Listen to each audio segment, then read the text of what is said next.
আমাদের সব লেডিসদের same problem. Regular lunch থালিতে কি কি মেনু রাখা যায় এই নিয়ে রোজকার বিরক্তি। ব্যাস, প্রবলেম সলভ। আমার চ্যানেলের লাঞ্চ থালিগুলো ফলো করতে থাকো।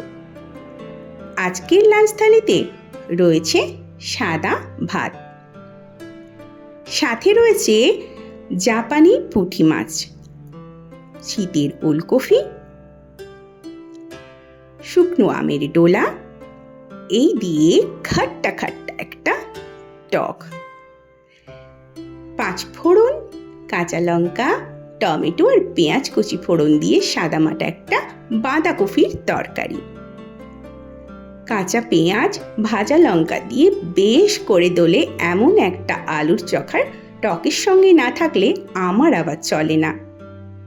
বীজ কলা, যেই কলার ভেতর প্রচুর বীজ থাকে, সেই বীজ কলার খোসাগুলো ছাড়িয়ে নুন হলুদ মেখে তেলের মধ্যে ভেজে শেষে কাঁচা লঙ্কা পেঁয়াজ বাটা দিয়ে একটু নাড়াচাড়া করে নামিয়ে নিয়েছি। মিষ্টি মিষ্টি বিনস ভাজা আমার আবার ভীষণ ফেভারিট। টকের পাতে কাঁচা লঙ্কা আর 1 ফালি কাঁচা পেঁয়াজ ছাড়া একদমই জমে না। চায়ের সাথে গুণ গাওয়ার জন্য একটুখানি নুন।